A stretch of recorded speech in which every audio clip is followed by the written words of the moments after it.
সবাইকে শারদীয় দুর্গোৎসবের শুভেচ্ছা জানিয়ে প্রধান উপদেষ্টা ডক্টর মোহাম্মদ ইউনূস বলেছেন, জুলাই গণঅভ্যুত্থানের মধ্য দিয়ে আমরা বৈষম্য দুর্নীতিমুক্ত একটি সমৃদ্ধ দেশ গড়ার যে অগ্রযাত্রা শুরু করেছি তার সফল বাস্তবায়ন করতে হলে ধর্ম বর্ণ ভেদাভেদ ভুলে সবাইকে একযোগে কাজ করতে হবে।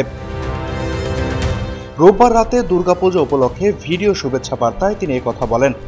দুর্গাপূজা শুধু একটি ধর্মীয় উৎসব নয়, বরং সম্প্রীতির প্রতীক ও ঐক্যের প্রতীক হিসেবে মন্তব্য করে প্রধান উপদেষ্টা বলেন, সনাতনী ধর্মবিশ্বাস মতে দশম পূজা দুর্গার কাঠামোতে দেশ ও জাতির সব ধরনের ঐক্য ও সংগতির প্রতীক আছে।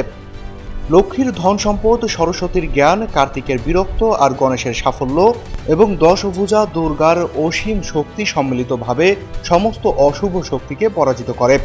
এর মধ্যেই ঐক্যবদ্ধ জাতির চিত্র আছে। তিনি বলেন, জ্ঞান নিয়ে, সম্পদ নিয়ে সবাই যার যার শক্তি নিয়ে ঐক্যবদ্ধ হলে আমরা সব অশুভ শক্তিকে পরাজিত করতে পারব। কারো সাধ্য নেই আমাদের দমিয়ে রাখার। নিজেরা বিভক্ত হয়ে গেলে, ঐক্যবদ্ধ হতে না পারলে আমরা জাতি হিসেবে উন্নতি করতে পারবো না, এমন রাষ্ট্র গঠন করতে পারবো না যেটা নিয়ে আমরা সবাই দুনিয়ার সামনে গর্ব করতে পারি।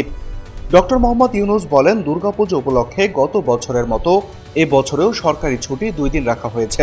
সঙ্গে 2 দিন সাপ্তাহিক ছুটি যোগ হওয়ায় আমি আশা করছি সনাতন ধর্মাবলম্বীরা পরিবার পরিজন বন্ধু বান্ধব সহ এই উৎসব আনন্দ ঘন পরিবেশে পালন করতে পারবেন। দুর্গাপূজা নিয়ে কোনো ধরনের দুর্ঘটনা যাতে না হয়, নাশকতার মাধ্যমে কেউ যাতে কোনো আতঙ্কের সৃষ্টি বা উৎসবের বিঘ্ন ঘটাতে না পারে, সেজন্য সরকার, রাজনৈতিক দল সহ সমাজের সর্বস্তরের মানুষ বিশেষভাবে তৎপর রয়েছে। সবাই মিলে চেষ্টা করছে যেন একটা নিখুঁত দুর্গাপূজা অনুষ্ঠিত হয়। তিনি বলেন, প্রশাসনের সব পর্যায়ের কর্মকর্তা, পুলিশ, সেনাবাহিনী, র্যাব, বিজিবি, আনসার সহ আইন শৃঙ্খলা বাহিনীর প্রত্যেক সদস্যকে ইতিমধ্যে আমি এ বিষয়ে প্রয়োজনীয় নির্দেশনা দিয়েছি।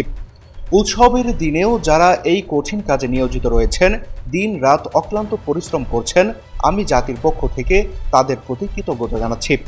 প্রধান উপদেষ্টা বলেন, জাতিসংঘের অধিবেশনে যোগ দেওয়ার কারণে আজকের এই উৎসবের দিনে আমি সরাসরি আপনাদের সামনে আসতে পারিনি, তবে আমার শুভেচ্ছা ও অভিনন্দন আপনাদের সঙ্গে রয়েছে।